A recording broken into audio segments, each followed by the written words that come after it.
এক সাহাবী অসুস্থ, প্রতি ওয়াক্তে নামাজে যাইতে পারে না। কখনো কখনো অসুস্থতার কারণে ওজরে মাকুলের কারণে ঘরে তার নামাজ পড়তে হয়। কিন্তু সাহাবীর আবেগ, হ্যাঁ ঘরে নামাজ পড়ি, মসজিদে গেলে নবীর লগে নামাজ পড়তে পারি, আল্লাহর রাসূলের লগে রুকু সিজদা করব, ঘরে নামাজ পড়লে একা একা হইব। আল্লাহর রাসূলের কাছে এসে বলে, ও আল্লাহর নবী, আমি নেতা মানুষ, ইমাম মানুষ, নেতা মানুষ আমি, কিন্তু অসুস্থ হয়ে গেছি, মাঝে মধ্যে ঘরে নামাজ পড়তে হয়। আমার বাড়ি আর মসজিদ এই দুইটার মাঝখানে এমন একটা নালা আছে, কখনো কখনো বৃষ্টি হইলে ওখানে পানি জমে যায়। অসুস্থ বদনে এই পানি পার হয়ে মসজিদে আসা আমার জন্য কষ্ট হয়ে যায়। তাই ওগো আল্লাহর নবী, আমার বাড়িতে আপনি একদিন একটু দাওয়াত কবুল করেন। আরে মসজিদে যাইতে পারে না, এর লেগে দাওয়াত দিতেছে। সাহাবী তো সাহাবী, ও আল্লাহর নবী, আমার দিলের একটা আবেগ, আল্লাহর নবী আপনি আমার ঘরের এই একটা কোনায় দাঁড়ায় এক জায়গায় একটু নামাজ পড়েন। আপনার সেজদা যেখানে পড়বে ওইটা তো মুসাল্লা হয়ে যাবে। তো আমি যখন মসজিদে যাইতে পারবো না, তখন আপনি যেখানে দাঁড়ায় নামাজ পড়ছেন ওইখানে দাঁড়ায় আল্লাহ একটু সেজদা দিন। যেখানে আপনি কপাল ঠেকাইছেন ওখানে আমি কপাল ঠেকামু, যেখানে আপনি দাঁড়াইছেন ওইখানে আমি দাঁড়ামু। আমার নামাজের রংটা এমন জায়গায় হইল যে জায়গায় রাসূল নামাজ পড়ছে। পড়েন না 2 রাকাত নামাজ আল্লাহর নবী, নবীজিকে বলতেছে। সাহাবীর আবেগ তো, আল্লাহর নবী নামাজে দাঁড়ায় গেছেন। আল্লাহর নবী ঘরের ওই কোনায় দাঁড়ায় নামাজ পড়ছেন। নামাজের পরে সরওয়ারে দু আলম 2 হাত তুলছেন। নামাজের পরে আল্লাহর নবী সবাই নিয়ে মুনাজাত করতেছেন, আল্লাহ এই জায়গাটারে কবুল করো। আল্লাহ তোমার এই বান্দা দুর্বল, মসজিদে যাইতে পারে না, তাই আমারে দিয়ে নামাজ পড়ায় জায়গাটায় নামাজ পড়ার অনুমোদন লইতে চাই তোমার কাছ থেকে। ও আল্লাহ তুমি এই জায়গার মর্যাদা বাড়ায় দাও।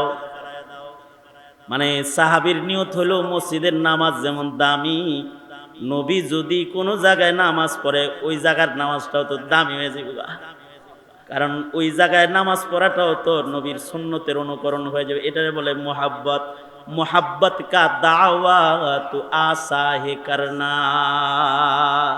এই নামাজ পড়ছো তো, কলেজে গেছিলা, জোহর পড়ছো তো, ফজর পাহারা দিলাম, মাগরিব পাহারা দিলাম, এশা পাহারা দিলাম, কলেজে ছিলা, জোহর পাহারা দিতে আমি বাপ হয়ে পারি নাই, পড়ছো তো বাবা।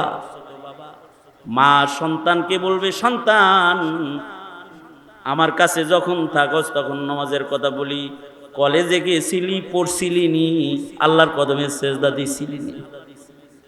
এই সন্তান মসজিদে গিয়েছিলি নি, মসজিদের লগে একটু দেখা করছস নি? মসজিদের লগেও দেখা করতে হয়, মসজিদের সাথেও দেখা করতে হয়। সারা বছরে মসজিদের লগে মোলাকাত হয় না, তুই কেসে মুসলমান হয় রে? কেমন মুসলমান তুমি? সারা বছরে মসজিদের লগে দেখা হয় না, সপ্তাহে একদিন বিপদে ঘুরে যাও মসজিদে। হুজুররা কইছে জুম্মার নামাজ না পড়লে মুনাফিক হয়ে যায়। হাদিসে আছে না, আল্লাহর রাসূল বলছেন, কালা রাসূলুল্লাহি সাল্লাল্লাহু আলাইহি ওয়াসাল্লাম। রাগ করতেছেন? রাগ করলে জামু কই আপনারা? রাগ করলে আল্লাহর রাসূল সাল্লাল্লাহু আলাইহি ওয়াসাল্লাম বলেন, হাদিস শুনেন, কালা রাসূলুল্লাহি সাল্লাল্লাহু আলাইহি ওয়াসাল্লাম, আল্লাহর নবী বলেন, মান তারাকা সালাসা জুমআতিন বিগাইরি উযরিন কুতিবা মিনাল মুনাফিকিন। আল্লাহর রাসূল সাল্লাল্লাহু আলাইহি ওয়াসাল্লাম বলেন, কেউ যদি লাগাতার 3টা জুমা ইচ্ছা করে না পড়ে, কয় জুমা? এই বলেন বলেন, কয় জুমা? লাগাতার যদি 3 জুমা কেউ ইচ্ছা করে জুমার নামাজ জামাতে না পড়ে, তাহলে আল্লাহর রাসূল বলেন আল্লাহ তাআলা এত গুসা আর এত রাগ হয় এই নামাজের উপরে যে ইচ্ছা করে জুমার নামাজ পড়ে নাই। কয় জুমা? 3 জুমা ইচ্ছা করে জুমার নামাজ পড়ে নাই, এমন যদি কেউ হয় যে জুমার নামাজ ইচ্ছা করে 3 জুমা লাগাতার পড়ে নাই, আল্লাহর নবী বলেন কুতিবা মিনাল মুনাফিকিন, আল্লাহ তাআলা রাগ কইরা নামটা ইমানদারের লিস্ট থেকে কাইটা গুচ্ছা করে মুনাফিকের খাতায় উঠায়া দেয়। যা, তোর মতো মুমিন লাগবে না, তুই মুনাফিক হয়ে গেছিস, কা খাতায় লিখে দেয় মুনাফিকের খাতায় না। কুতিবা মিনাল মুনাফিকিন, সনদ সহিহ। তোমরা যারা জুমার নামাজও পড়ো না, ইয়াউমুল জুমাতেও মসজিদের লোকে দেখা করার টাইম পাও না, ভালো হয়ে যাও, ধরা খাও না। জুমার নামাজ মিস দিবেন না ইনশাআল্লাহ বলেন। খালি কি জুমার নামাজ? মসজিদের পড়োশি ইচ্ছা করে যদি জামাত ছাড়া ঘরে নামাজ পড়ে, তাহলে আল্লাহর রাসূল বলেছেন এই জারুল মসজিদ যে আছে, মসজিদের পড়োশি লোক, ও যদি ঘরে নামাজ পড়ে ওর নামাজই হবে না, আল্লাহর রাসূল বলেছেন। 2 বাড়ি পরে হইলো মসজিদ, এনে হের বাড়ি, আজান হয় ঘরে কয় আল্লাহ। এই গরিব দুঃখী লোকে যে এক কাতারে দাঁড়ায় বসারণ করে, এর লেগে মসজিদে যায় না, নামাজি হয় না। ঢং করেন, নামাজি হয় না। জামাত তরক করলে পরে ঈমান নষ্ট হয়ে যায় ধীরে ধীরে, কারণ হুব্বে বাইতুল্লাহ মিনাল ঈমান। রিজালুল্লাহর মোহাব্বত যেমন ঈমান, কিতাবুল্লাহর মোহাব্বত ওইরকম ঈমান, বাইতুল্লাহর মোহাব্বত ওইরকম ঈমান, মসজিদের মোহাব্বত ঈমান। বলেন বলেন, মসজিদের মোহাব্বত কি? ঈমান। কেউ যদি মসজিদের লগে খাতির না হয়, সিনেমা হলের লগে খাতির, গান বাদ্যের লগে খুব খাতির, এলাকার কোনো যাত্রা মিস নাই, অথবা কোনো গানের বৈঠক মিস নাই, খালি মসজিদের লগে খাতির নাই, যায় না হারা বছরে। আর কেউ যদি মসজিদে যায়, খালি মসজিদের লগে খাতির আছে, তো আল্লাহর রাসূল বলেন ফাশহাদু লাহুল ঈমান, তোমরা এই লোক মরে গেলে তার ব্যাপারে ঈমানের সাক্ষী প্রদান করো যে মুমিন ছিল, মসজিদে গেছে, ঈমানের ব্যাপারে সাক্ষী দাও তোমরা যে মুমিন ছিল, মসজিদের সাথে তাআল্লুক ছিল। দেখছি, আল্লাহু আকবার, জোরে করে বলেন আল্লাহু আকবার। তাহলে ইচ্ছা করে মসজিদের জামাতের নামাজ ছাড়বেন? এই জোরে বলেন। আমরা সবাই মিলে ওয়াদা করি, আপনাদের লগে আমি ওয়াদা করি, আপনারা ওয়াদা বলেন, ইয়া আল্লাহ ওয়াদা করিতেছি জামাতের সাথে নামাজ পড়ব, কারণ জামাতের নামাজটা হলো হুব্বে বাইতুল্লাহ, আল্লাহর ঘরের একটা মুহাব্বত। আর হাদিস শরীফে আছে, কেউ যদি জামাতে নামাজ পড়ে তাহলে তার এই নামাজের সওয়াব 27 গুণ বাড়ায় দেওয়া হয়। কত গুণ বাড়ায় দেওয়া হয়? ঘরে পড়ছেন যা, মসজিদে যায় পড়ছেন তা 27 গুণ বেশি। আহারে, এক বুজুর্গ তো সারা জনম এইরকম মসজিদে যায় যায় নামাজ পড়ে, কিন্তু কোনদিন ওজরের কারণে একদিন মসজিদে যায় জামাতে নামাজ পড়তে পারে নাই। এই বুজুর্গ আবেগের কাম, আর কি আবেগে মানুষ কত কিছু করে না, আবেগে এই বুজুর্গ চিন্তা করতেছে এটা মসজিদে গেলে তো 27 গুণ হইতো, ঘরে বললাম 27 বার পড়ি। এই বুজুর্গ 27 বার এই নামাজ ঘরের ভিতরে পড়তেছে। বুজুর্গ আদমি ছিলেন, নামাজ পড়ে যখন ঘুমাইছে তো নেককার বেশি স্বপ্ন যোগে, এই সকল স্বপ্নগুলো ফিরিস্তাদের স্বপ্ন হয়, ফিরিস্তাদের দেখে আলা, তো বলতেছে এই রে 27 বার পড়লেই 27 গুণ হইব। আরে জামাতে যখন থাকস নামাজের ভিতরে, আসসালামু আলাইনা ওয়া আলা ইবাদিল্লাহিস সালিহিন, তাশাহুদের ভিতরে দেখোস না কি সুন্দর সাজসজ্জা, একা একার দোয়া না, আলাইনা ওয়া আলা ইবাদিল্লাহিস সালিহিন, জামাতের সাথে বান্দা নামাজ পড়বে, এজন্য তো দোয়াটাই জামাতের স্টাইলের দোয়া। ঘরে বর্ষস 27 বার বললে কি এই দুয়ার ভেতরে যে রহমত নাজিল হয়েছে আল্লাহর পক্ষ থেকে, হেডে কি পাইছস? 27 বার সেজদা দিয়া হয়তো সেজদার সওয়াব পাইছস, কিন্তু এক তাশাহুদের সওয়াব আর জোড়া লাগাইতে পারবি না। কারণ জামাতের কাতারে পয়সা যখন তাশাহুদ করবি তো এটার ওজন হয়ে যাবে আলাদা। এই কারণে সাহাবায়ে কেরামের জামাতের বড় ইহতেমাম ছিল। এক সাহাবী অসুস্থ, প্রতি ওয়াক্তের নামাজে যাইতে পারে না। কখনো কখনো অসুস্থতার কারণে ওজরে মাকুলের কারণে ঘরে তার নামাজ পড়তে হয়। কিন্তু সাহাবীর আবেগ, হ্যাঁ ঘরে নামাজ পড়ি, মসজিদে গেলে নবীর লগে নামাজ পড়তে পারি, আল্লাহর রাসূলের লগে রুকু সিজদা করব, ঘরে নামাজ পড়লে একা একা হইব। আল্লাহর রাসূলের কাছে এসে বলে, ও আল্লাহর নবী, আমি নেতা মানুষ, ইমাম মানুষ, নেতা মানুষ আমি, কিন্তু অসুস্থ হয়ে গেছি, মাঝে মধ্যে ঘরে নামাজ পড়তে হয়।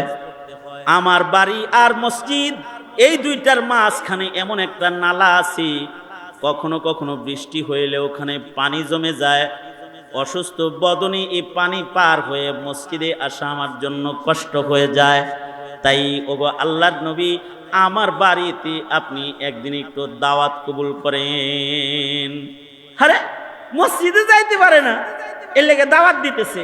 সাহাবী তো সাহাবী, এমনি কি সাহাবী রাদিয়াল্লাহু আনহুম ওয়া রাযু আনহুর সিল কি এমনি?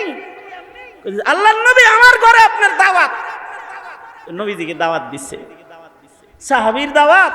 আল্লাহর নবী ঘরে চলে গেছে, যাওয়ার পরে বলতেছে, আল্লাহর নবী গো, আমি তো সব বেলা মসজিদে যাইতে পারি না, অসুস্থ বাদন আমার, বৃষ্টি হইলে ক্যানেলের পানি জারি হয়ে যায়, পার হয়ে মসজিদে যাওয়া আমার কষ্ট হয়ে যায়, পারি না, আমি অসুস্থ। আল্লাহর নবী, আমার দিলের একটা আবেগ, আল্লাহর নবী আপনি আমার ঘরের এই একটা কোনায় দাঁড়ায় এক জায়গায় একটু নামাজ পড়েন, আপনার সেজদা যেখানে পড়বে ওইটা তো মুসাল্লা হয়ে যাবে। তো আমি যখন মসজিদে যাইতে পারবো না, তখন আপনি যেখানে দাঁড়ায় নামাজ পড়ছেন ওইখানে দাঁড়ায় আল্লাহ একটু সেজদা দিব। যেখানে আপনি কপাল ঠেকাইছেন ওখানে আমি কপাল ঠেকামু, যেখানে আপনি দাঁড়াইছেন ওইখানে আমি দাঁড়ামু। আমার নামাজের রংটা এমন জায়গায় হইল যে জায়গায় রাসূল নামাজ পড়ছে। পড়েন না 2 রাকাত নামাজ আল্লাহর নবী, নবীজিকে বলতেছে। সাহাবীর আবেগ তো, আল্লাহর নবী নামাজে দাঁড়ায় গেছেন। আল্লাহর নবী ঘরের ওই কোনায় দাঁড়ায় নামাজ পড়ছেন।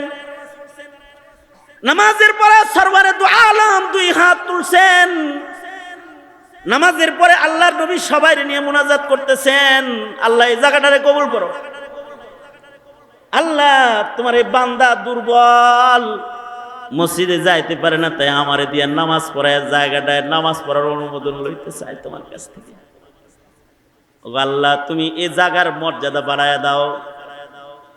মানে সাহাবীর নিয়ত হলো মসজিদের নামাজ যেমন দামি, নবী যদি কোনো জায়গায় নামাজ পড়ে ওই জায়গার নামাজটাও তো দামি হয়ে যাবে, কারণ ওই জায়গায় নামাজ পড়াটাও তো নবীর সুন্নতের অনুকরণ হয়ে যাবে। এটারে বলে মোহাব্বত।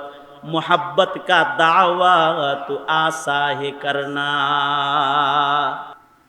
मोहब्बत का दावा तो आसा है करना, है मुश्किल मगर नज़्म उल्फत में मरना, है मुश्किल मगर नज़्म उल्फत में मरना।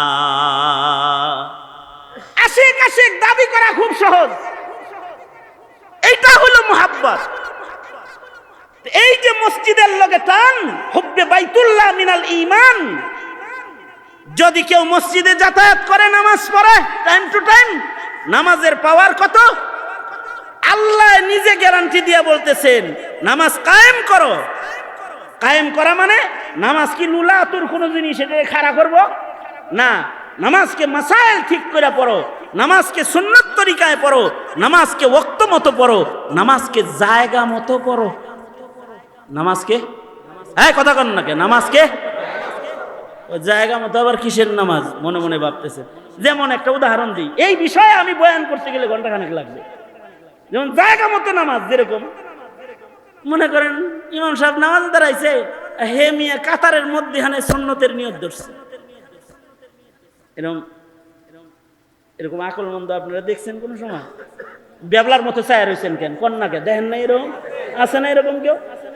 ইমাম সাহেব কিন্তু নামাজ পড়াইতেছে, মুসল্লিরা জামাতে দাঁড়াইছে, আর হে মিয়া বুজুর্গি দেখায় হে নে সুন্নতের নিয়ত ধরছে কাতারের ভিতরেই।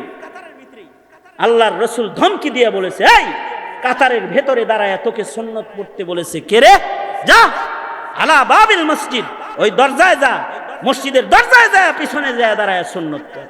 সুন্নত পড়বি, সুন্নত পড়ার টাইম নাই, সুন্নত পড়ার জায়গা নাই। সুন্নতকে যদি সুন্নত টাইমে না পড়তে পারোস তাহলে তোর সুন্নত পড়ার দরকার নাই। একদিক দিয়ে জামাত দাঁড়াইছে, আর একদিক দিয়ে হে সুন্নত পড়তে আছে। যখন জামাত দাঁড়িয়ে যাবে তখন সুন্নত পড়ার সুযোগই নাই। জোহরের জামাত দাঁড়ায় গেছে, সুন্নতের ওয়াক্ত মিস করছে, সব ক্যান্সেল হয়ে গেছে। পরে যদি পরেও নফল হবে, সুন্নত আর হবে না। আর মাসআলা হলো কোন ফরজ নামাজের জামাত শুরু হয়ে গেলে সুন্নতের নিয়ত বান্দারই অনুমতি নাই, ইল্লা ফাজর। শুধুই মাত্র একটা বর্ণনা মাফিক ফজরের সুন্নত পড়ার অনুমতি আছে। তাও যদি এই ইয়াকিন হয় যে আমি সুন্নত পড়তে পড়তে ইনশাআল্লাহ ইমাম সাহেবের দ্বিতীয় রাকাতের রুকুর আগেই আমি নামাজের জামাতে শামিল হইতে পারিব, তাহলে সুন্নত পড়িতে পারিবে। আর যদি এই সন্দেহে ধরিয়া পড়ে ইমাম সাহেবের কেরাত তো ছোট, উনি তো ছোট ছোট সূরা পড়ে, আমি দ্বিতীয় রাকাতের রুকু পাওয়ার সম্ভাবনা নাই, তাহলে সুন্নত পড়ার অনুমতি নাই। জামাতে দাঁড়িয়ে ফরজ আগে পড়বে। সূর্য উদয় হয়ে গেলে আর এক বর্ণনা মাফিক, যেহেতু সূর্য উদয়ের পরে ইশরাক করার বিধান আছে, চাষ করার বিধান আছে, ও সুন্নতটা কাজা করতে পারে। এর লেগে মৌলবীদের কাছে আইতে হয়, এর লেগে বুঝো কি বুঝো? হ্যাঁ বুঝো। রাগ হইছেন? এই যে পেসপুস লাগিয়া যায়, এই পেসপুস ছুটাইবার জন্য মৌলবীর কাছে যাইতে হয়। একটু বাঁকা কইরা কইলাম আর কি, ঘরের ভিতরেই তো ওই যে আবার কেরামান কাতিবিন তো আছে। সব কিছু আল্লাহর রাস্তায় ইউটিউবে দিস না, আল্লাহর কাছে ঠেকা থাকবে সব যদি ইউটিউবে দেশ।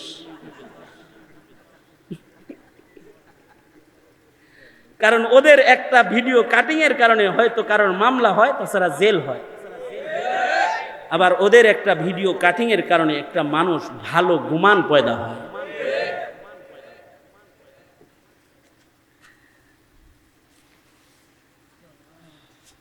তো ওর ঘরেও ক্যামেরা আছে, মনে রাখিস খালি এইটুক।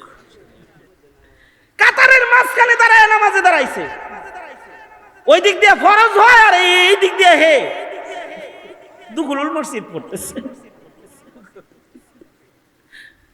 মুহতারাম হাজিরিন, এজন্য নামাজ কায়েম করা মানে হলো নামাজকে ওয়াক্ত মতো পড়া, নামাজকে জায়গা মতো পড়া।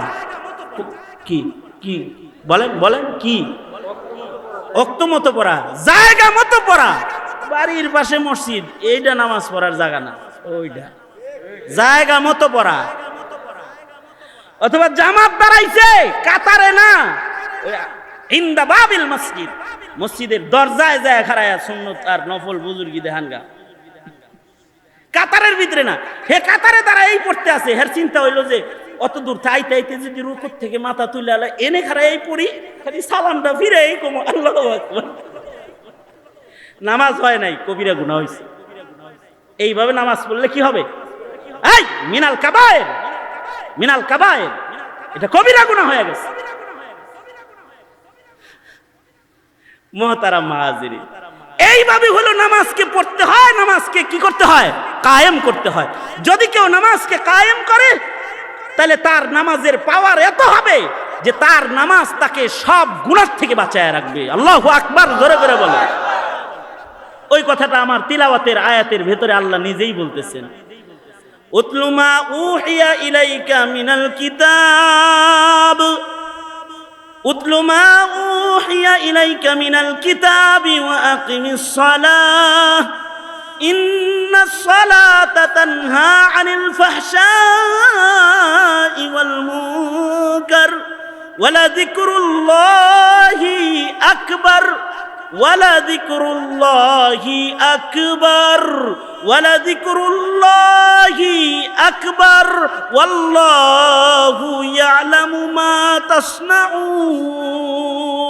কেউ যদি এ তিন কাম করে, তিন কাম, তিলাওয়াতুল কুরআন, নামাজ পড়বে, নামাজ কায়েম করবে, নামাজ যদি নামাজ কায়েম করে তাহলে নামাজ কায়েমকারী তার নামাজ এতই শক্তিশালী হয়ে যাবে, আল্লাহ তাআলা নিজে জ্ঞান তার নামাজিকে নামাজি সব গুনাহ থেকে বাঁচায় রাখবে। আর একটা সহজ ইবাদত দিয়া কয়, ইবাদতটা সহজ কিন্তু আসলে কিন্তু অনেক বড়। ওয়ালা যিকরুল্লাহি আকবার, আল্লাহর জিকির করবা, আল্লাহর জিকিরের চাইতে বড় আর কিছু হয় না। বেশি বেশি জিকির করবা। হযরত ফাতেমা নবীজির কাছে আসছে, উম্মুল মুমিনিনকে দিয়া সুপারিশ করাইতেছে, চাক্কি ঘুরাইতে ঘুরাইতে হাতে ঠোস পড়ে গেছে গা, আপনার কাছে গনিমতের মাল আসছে, দাস দাসী আসছে, রহমাতুল লিল আলামিন, আপনি আপনার কন্যাকে একটা দাস দাসী বন্টনে দিয়ে দেন। সুপারিশটা করতেছে উম্মুল মুমিনিন নিজে। ফাতেমা লাইনে সিরিয়ালে দাঁড়ায় রয়েছে, হাবিবে কিবরিয়া নবী দাস দাসী সবার ভিতরে বন্টন করে নিজের মেয়েকে কাছে ডাইকে নিয়ে কয়, তোরে একটা বড় জিনিস দিতেছি, ওয়ালা যিকরুল্লাহি আকবার, তোকে দাস দাসী দেই না, তোরে আরো দামি জিনিস দিতেছি, তোরে আরো বড় কিছু হাদিয়া দিতেছি রে মা ফাতেমা, তুই আমার কলিজা, তোকে আমি বড় জিনিস দিতেছি। প্রতিদিন শোয়ার আগে, ঘুমের আগে 33 বার সুবহানাল্লাহ, 33 বার আলহামদুলিল্লাহ, 34 বার আল্লাহু আকবার, আল্লাহর নামের জিকির করবি। এইটা কিন্তু এই দুনিয়ায় যা আছে সব কিছু চাইতে অনেক দামি। মারে এ তসবিহগুলো জইপা আল্লাহরে প্রতি রাত্রি ডাইকা ঘুমাবি। আল্লাহু আকবার। প্রতি ফরজ নামাজের পরে তাসবিহগুলো পড়া হয়, এ কারণে তাসবিহকে তাসবিহে ফাতিমি বলা হয়। জিকির করবেন, জিকির।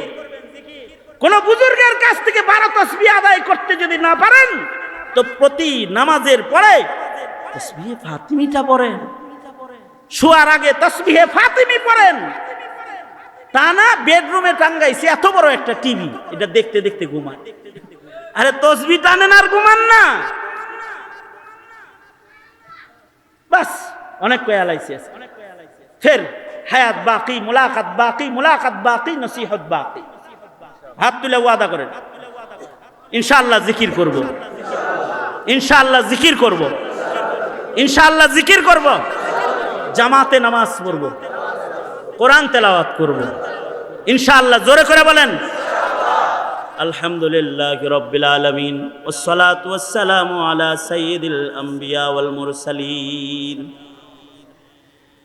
মুহাম্মাদিন ওয়া আলা আলিহি ওয়া আসহাবিহি আজমাইন।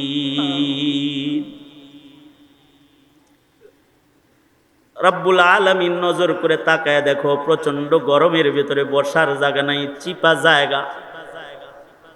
তোমার বান্দারা কেমন করে বসেছে, কেমন করে দাঁড়িয়ে আছে, ঘরের চিপায় চাপায় কত কষ্ট করে তারা বসেছে। রব্বুল আলামিন ইসলাহি একটা আয়োজন, মাদ্রাসার মুহতামিম সাহেব আন্তরিকতার সাথে মজলিসটার আয়োজন করেছে। ফকির গুলাম বসে বসে কিছু আমলের ওয়াদা তোমার বান্দাদের কাছ থেকে নিয়েছি। জীবনের কত রাত গেছে যে কথা বলার মানুষ খুঁজে পাই নাই, আজ তোমার বান্দাদের সামনে নিয়ে বসে দুটি কথা বলেছে। হাত তুলে তুলে তোমার গোলামেরা ওয়াদা করেছে, ওগো আল্লাহ, ও মালিক, সবাই মিলা ভিক্ষুকের মতো দুইটা হাত বাড়ায় ধরছি, জিন্দেগীর সব গুনার জন্য অনুতপ্ত লজ্জিত হয়ে তোমার কাছে মাপ চাই। ওগো আল্লাহ, মেহেরবানি করে আমাদের জিন্দেগীর সব গুনাহ তুমি মাফ করে দাও আল্লাহ।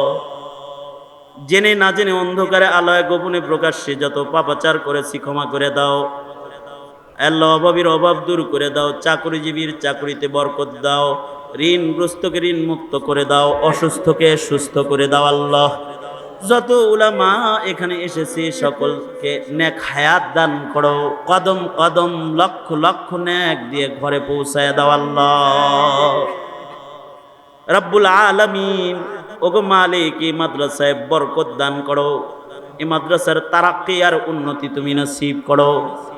আয় রব্বুল আলামিন, ওগো আল্লাহ, দিলে কত ব্যথা, অন্তরে কত কথা, সব তুমি জানো আল্লাহ।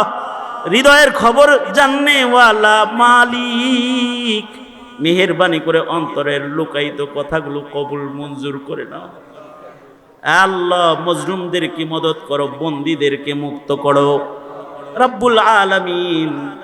ইয়া আল্লাহ, মুসলিম মিল্লাতের পরে তুমি রহম আর করুণা বর্ষণ করো।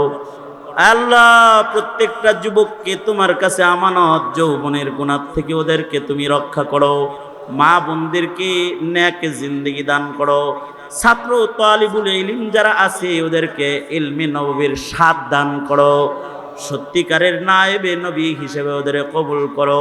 মুরব্বীদের শূন্য চেয়ারগুলো ওদের দ্বারা মেহেরবানি করে তুমি পুরা করে দাও। আল্লাহ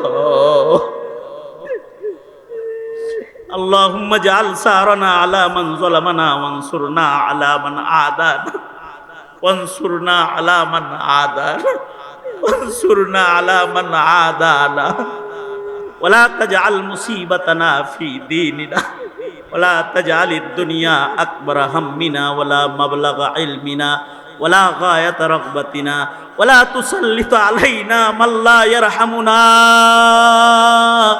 আল্লাহুম্মা জিদনা ওয়ালা তানকুসনা ওয়া আকরিমনা ওয়ালা তুহিন্না ওয়া আতিনা ওয়ালা তাহরিমনা ওয়া আসিরনা ওয়ালা তুসির আলাইনা ওয়া আরজিনা ওয়ারদ আন্না ইয়া কারীম।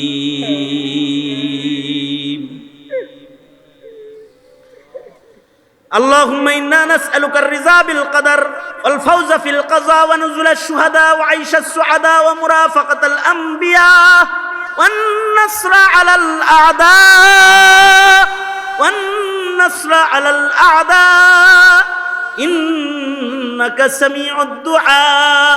اللهم وفقنا لما تحب وترضى من القول والعمل والفعل والنية والهدي إنك على كل شيء قدير. سبحان ربك رب العزة عما يصفون وسلام على المرسلين والحمد لله رب العالمين.